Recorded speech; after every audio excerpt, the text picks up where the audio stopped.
मेरा एक बेटा है और एक बेटी है। बेटा अभी हार्वर्ड में पढ़ रहा है, बेटी लंदन स्कूल ऑफ इकोनॉमिक्स से पास आउट कर चुकी है। तो जो देश का माहौल है, अब आप कहिएगा भाई आप तो खुद हो यहाँ, तो हमने कहा अपने बेटा बेटी को कि नौकरी कर लो उधर ही, अगर सिटीजनशिप भी मिले तो ले लेना।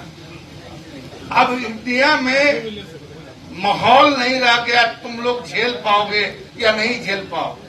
नमस्कार, हमारा नाम है समरीन और आपने देखना शुरू कर दिया है एबीपी बिहार।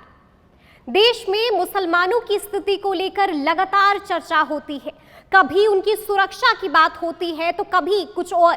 इस बार बिहार के एक नेता का बयान चर्चा में है। आरजेडी के प्रधान महासचिव अब्दुल बारी सिद्दीकी ने कुछ ऐसा बयान दे दिया है जिसने हंगामा मचा दिया है, साथ ही कई सवालों को भी खड़ा कर दिया है।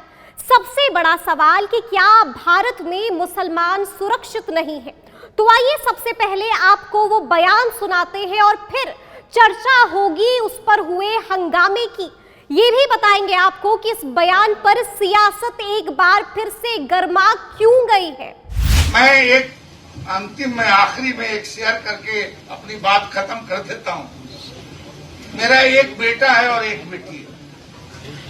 बेटा अभी हार्वर्ड में पढ़ रहा है, बेटी लंदन स्कूल ऑफ इकोनॉमिक्स से पास आउट कर चुकी है। तो जो देश का माहौल है, अब आप कहिएगा भाई आप तो खुद हो यहाँ, तो हमने कहा अपने बेटा बेटी को कि नौकरी कर लो उधर ही, अगर सिटीजनशिप भी मिले तो ले लेना। अब इंडिया में माहौल नहीं रह गया, तुम लोग झेल पाओगे या नहीं झेल पाओगे। ये बात हो सकता है, आप समझ सकते हैं कि कितनी तकलीफ से आदमी ये बात अपने बाल बच्चों को कहेगा कि अपना मातृ वतन, अपनी मातृभूमि को छोड़। ये दौर आ गया। अब्दुल बारी सिद्दीकी का ये वीडियो बीते 17 दिसंबर का बताया जा रहा है।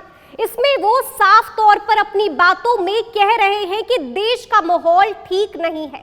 बताया जा रहा है कि अब्दुल बारी सिद्दीकी ने कार्यक्रम को संबोधित करते हुए ये बातें कही हैं।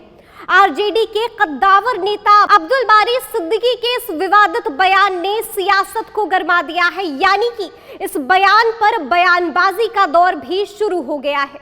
इस बयान के बाद बीजेपी लगातार उन पर हमलावर है। दुर्भाग्य है, हमारे वरिष्ठ नेता हैं और हम लोगों ने कई चीज़ें उनसे सीखी हैं, पर कहीं ना कहीं जिस तरह का बयान आज वो दे रहे हैं, वो दिख रहा है कि 40 साल जिस देश और राज्य ने की जनता ने आपको चुना, आज आप उस देश पर ही सवाल उठा रहे हैं। इस देश का मिट्टी ने जिसको आपको इस मुकाम तक पहुंचाया, उसको आप बदनाम कर रहे हैं। आज देश में 132 करोड़ की आबादी में सभी लोग सुरक्षित हैं और सबको मालूम है कि विश्व में भी जो भारत के लोग जो बाहर भी रह रहे हैं, आज वो गौरवान्वित महसूस करते हैं कि वो भारत से हैं। एक समय था जब इन लोग की सरकारें रही तो देश के बाहर के लोग अपमानित महसूस करते थे। आज देश का वर्चस्व और देश का नाम बढ़ा है, लेकिन इन लोग को इसकी भी सुकून नहीं मिल रहा है। आज अंतर्राष्ट्रीय स्तर पर भारत की पहचान बढ़ी है, पर इन तथाकथित नेताओं के कारण भारत की पहचान को धक्का लगता है। और मैं तो कहूँगा, आप वरिष्ठ नेता हैं, कम से कम इस तरह के बयान देकर भारत का अपमान मत कीजिए। और भारत की जनता पूरी तरह से सुरक्षित है। ये जो अवार्ड वापसी वाले ग्रुप है ना, ये उसी के तथाकथित लोग हैं जिनको इस देश की मिट्टी की सुगंध से मतलब नहीं है, इस मिट्टी के सम्मान से मतलब नहीं है। अपनी राजनीति रोटी सेकने के लिए लोग काम करते हैं। अब्दुल बारी सिद्दीकी का बयान निंदनीय है और निश्चित तौर पर यह आरजेडी की विचारधारा को परिलक्षित करता है। यह दिखाता है कि आरजेडी किस तरीके की राजनीति करना चाहती है। देश में धार्मिक तुष्टीकरण की नीति, मुस्लिम परस्ती की राजनीति, यह आरजेडी की राजनीति है। और अब्दुल बारी सिद्दीकी खुद को लिबरल और खुद को सेकुलर पॉलिटिक्स के प्रोडक्ट कहते हैं, लेकिन उनका बयान निश्चित तौर पर राष्ट्र विरोधी है, इस देश की भावना के खिलाफ है और कहीं ना कहीं वो हिंदू विरोधी बयान भी दे रहे हैं। जिस तरीके का वो बयान दे रहे हैं उसके लिए देश की जनता से माफी मांगनी चाहिए। और अब्दुल बारी सिद्दीकी को इस देश में अगर इतनी ही तकलीफ, इतना ही अनकंफर्टेबल लग रहा है, तो जो सुविधाएं उनको मिल रही है देश के नागरिक के तौर पर, जो प्रिविलेज एंजॉय किया है नेता के तौर पर, उसको छोड़ दें और सब परिवार पाकिस्तान चले जाए। तो खुद क्या कर रहे हैं यहाँ, उनको भी निकलना चाहिए। बच्चों को क्यों भेज रहे हैं, खुद निकले ना। मुझे लगता है कि पूरे दुनिया में अगर सबसे ज़्यादा सेफ और सुरक्षित कोई जगह है तो हिंदुस्तान है। और हिंदुस्तान को इस तरह की बात कहने वाले लोगों के लिए तो मैं यही कहना चाहूँगा कि भाई बच्चों को क्यों भेज रहे हो, खुद ही निकल जाओ बस, और क्या। तो इस तरीके के बयान बार बार क्यों सामने आते रहते हैं, क्या वजह आपको क्या लगती है? और ये तो जो है, ये लोग क्या है ना, हमारे देश को बदनाम करना चाहते हैं दुनिया में, और बदनाम करने के लिए इस तरह का बयान देते हैं, जबकि सच्चाई तो कुछ और ही है, पूरी दुनिया जानती है। भारत में जितना भाईचारा है, जितना प्रेम है, उतना शायद ही दुनिया के किसी भाग में होगा।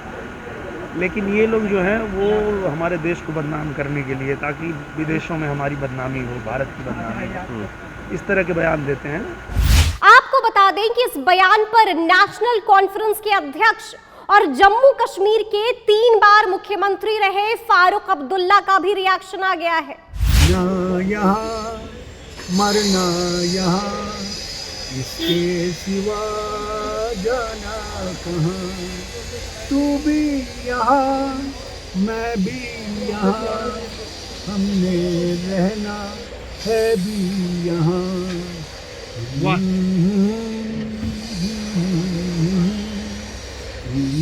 सिवा जाना कहाँ। बहुत बढ़िया, बहुत मैं तो ये कहूँगा देश जरूर मुश्किल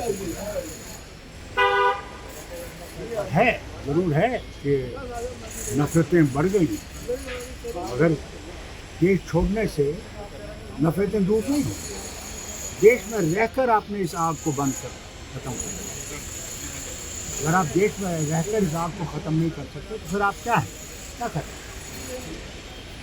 इस आग को ख़त्म करना है, हमने सब ने मिलकर करना। कभी ऐसे नहीं है, जो खराब नहीं है वो मुसलमान हो या हिंदू, बहुत बड़ी संख्या है।